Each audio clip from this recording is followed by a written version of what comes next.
It's been a little bit since our last penny hunt and fill episode, so I'm kind of foaming at the mouth to see what we got in a couple of boxes I got from a trade from a subscriber in the state of Michigan.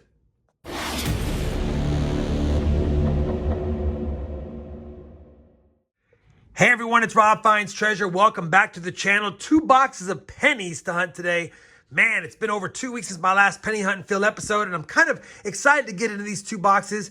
I want to thank the subscriber in Michigan who sent them to me, and being from Michigan, we might get some pennies for the Canadian small cent albums here, and I'm hoping to add to the 81 of the 115 we've slotted into the first 148 boxes worth of finds. That being said, the main focus of this series is the Dansko Lincoln Penny album, and we have slotted 210 of 234 cents through the first 334 boxes hunted, and this is going to be boxes 335 and 336, and we're slowly closing in on over 1 million pennies searched for the series. All right, we've talked long enough. We'll give you guys a look at the books at the end and we compare the finds to them to see if we have any upgrades and or additions. But let's get right to the hunt. These boxes came from Michigan, a little bit damaged, so I did put some tape on them to keep them together. Hopefully the inside rolls aren't all smashed around and moved around. You know what? They look pretty good. And the box doesn't look too bad. No wheat scent enders, but definitely appears to have some copper scents, and we like seeing those, especially with the price of copper being up so much lately.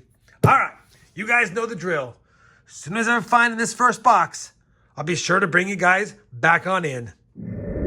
Roll number 4 will get us on the board with our first wheat scent, reverse facing and damaged. Wheat scent number 1 is a 1945 Denver. Roll number 11, and the box has been slow on wheat scents, only our second of the hunt. It's going to be a 1953 Denver. And while I have you here, the Canadian cents are adding up in a hurry. Already 8 Canadian cents through 11 rolls. Roll number 14, wheat scent number 3. Our third wheat scent. It's another 45, but I believe this one has an S, and it does.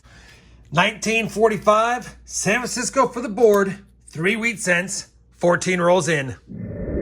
Roll number 21, and say hello to my little friend. We've got another wheat cent right here. Wheat cent number 4 is a 1950 Philadelphia. Roll number 23, wheat cent number 5. This time it's a 1956 Denver. Roll number 26, wheat cent number 6. Another 1956 Denver in slightly better condition this time. Roll number 27 will give us wheat scent number 7. And yet another 1956 Denver. Roll number 33, we have our 8th wheat scent, another one reverse facing, and another one from 1945. I think we have the 1945 PD&S set through 33 rolls. Roll number 39, wheat scent number 9 is a cleaned obverse facing 1948 Philadelphia. We'll take it. Second date from the 40s. Like I said, 9th overall. Wow, we finished that first box of pennies, and you know what? It was a decent box overall. It's a bummer we only have 9 wheat cents on the board, didn't make double digits, and nothing lower than 1945. It's tough getting those ones in the 30s, but 9 wheat cents is a good start. On top of that, take a look at this. 25 Canadian cents post-1965 and 3 pre-1965, a 63 and 2 64s, also known as the Young Head or Laureate portrait. So lots of Canadians, 28 in total, 9 wheat cents, a lot of 1959s. You can see I'm not out there pulling out the 1959s. A total of 10 of those.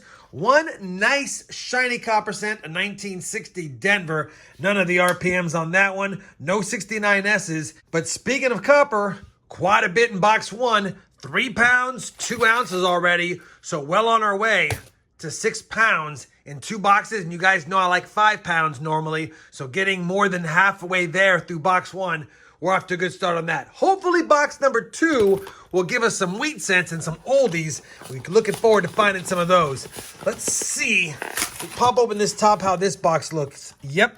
Looks like more of the same. I see some copper enders. I see a Canadian ender, a bird scent Canadian ender. So despite not seeing a lot of Canadian enders last time, getting 28 of them in the box and already having 2 enders here, probably gonna see quite a few of those. All right, hoping for at least 11 wheat cents to give me a 10 per box average, 20 for the hunt. Hopefully something older than 1945 and lots more copper. Let's get back after it. I'll bring you guys back in when I have my first find of box number 2. Unfortunately, it has taken us 15 rolls to find our first wheat cent of box number 2, which will make 10 for the hunt. So a slow start. Hopefully it heats up. This is going to be another 1956 Denver. So 4 of the 10 wheat cents are the exact same year and mint. Kind of a bummer.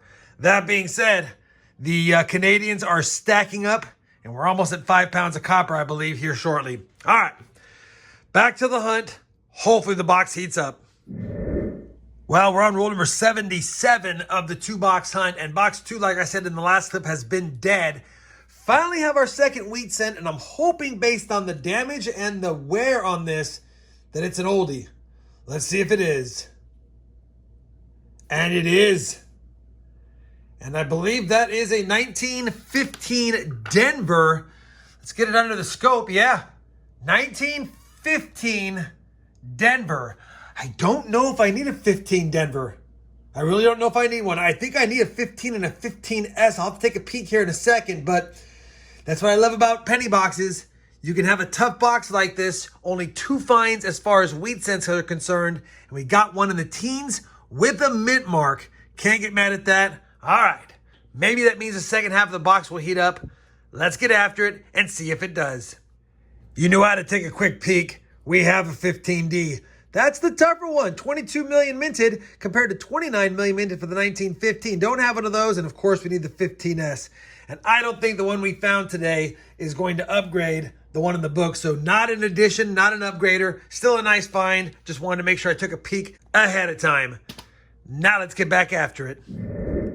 Roll number 84 of the hunt. Wheat cent 3 of the box. A dozen for the hunt overall. And it's just another 1945. Holy cow. We've got 4 45s and 4 56s. That's 8 of the 12 wheat cents from 2 different years. Let's find more. Roll number 87. We've got a baker's dozen. This time a 1957 Philly wheat cent. Same roll. 2 wheat cents in a roll. Holy cow. This time a 1958 Denver, and now we have 14 wheat cents, 5 in box number 2. Roll number 88, next roll of the hunt. Looks like we're hitting a little hot spot of Wheaties here. Got a 1942 Philadelphia, and other than the oldie 15 Denver, that's our oldest from the 40s. All right, 15 wheat cents. Let's keep going. Roll number 89, and definitely getting on a hot spot here. Another wheat cent, and take a look at this. 1923. I do not believe there's a mint mark.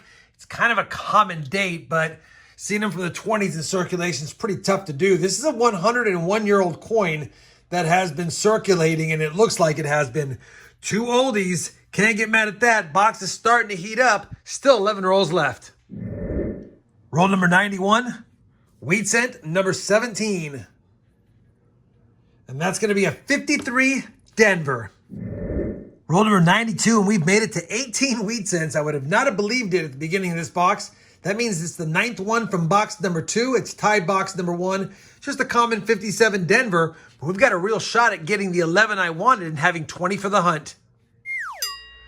So it looks like I opened my mouth and jinxed us. No more wheat cents after the 18th. And I think we had 6 or 7 or 8 rolls left in the box. So we didn't find any more. That's kind of a bummer. We did end with 18 overall, 9 in box 1, 9 in box 2. You saw the 2 oldest, but I'll show them again. A 1915 Denver. Can't get mad at that. It won't upgrade though. And a 1923 in actually decent shape. That could be an upgrade. We'll double check. All the rest is common stuff. Nothing older besides those 2, the 1942. Again, no steel cents and nothing from the 30s. Seems to be tough to find those, although I only need a few more from the 30s.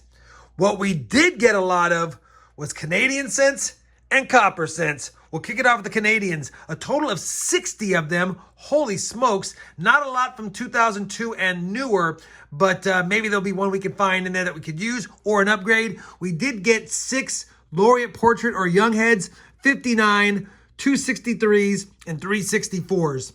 As far as 1959s, total of 14 in the 2 boxes. We'll add those to my ever-growing collection of transition year cents. 3 nice copper cents, a 60D, a 62P, not the DDO either, and a 1970. Not the greatest, but they're nice overall. I'll keep them. And then we actually end up with 2 1969S's in that second box. Unfortunately, no DDOs. So the second box was really good as far as it got us 9 wheat cents, a couple of oldies, a lot more Canadians, a few 69S's, a few shinies, and the copper came through. 6 pounds, 15 ounces, which means we had an additional 3 pounds, 13 ounces in box number 2, almost 4 pounds. And by the way, yeah, that is my second favorite copper cup with the copper bullet going in. Problem is it only holds 2.5 pounds, so I usually don't use it for hunts. Let me go ahead now and compare all of today's Lincoln cents and Canadian cents to their respective albums, see if we have any upgrades or additions, and then I'll bring you guys back for a look at those books and some final thoughts on this 2-box Michigan State penny hunt. All right, we have finished comparing all of today's finds to both albums. Unfortunately, no upgrades, no additions for the Lincoln Dansko album. We now have hunted 336 boxes, 210 of the 234 cents still. And like I've mentioned in other videos, there are findable cents. We found a couple of oldies today. Unfortunately, they didn't upgrade and we already had them. But it always keeps me optimistic when I find oldies in hunts. That means they're still out there. As far as the Canadian Small Cents album, despite having 60 coins found, I've said it before and I'll say it again, we just need 2002 to present coins. And even though we didn't have any additions, we did have 2 upgrades, the 2003 Diadem and the 2004. And that's this one right here, as well as this one right here. So a couple of nicer coins in the album now. But again, you can see, tougher to find the modern ones. I wonder if that's everywhere or just for me. As far as the older stuff, we need that pointed 5 1985 and then King George the 6th and earlier, except for there is a shoulder fold 53 from the Laureate Portrait Queen Elizabeth II that we're still looking for as well. We also managed to get one more upgrade, the 1974. It's right there. Pretty nice coin. So good getting 3 bright and shinies for the album. But after 150 boxes worth of finds, we're still stuck at 81 out of the 115 for the Canadian album. Either way, the second box started off cold, got better. We ended up with a pretty good hunt, lots of good finds, just nothing as far as book fillers or slaughters for either of the albums. Hopefully, despite that, you guys still enjoyed this 2-box Michigan State hunt. If you did, I certainly would appreciate that thumbs up. And as always, everyone, happy hunting and thanks for watching.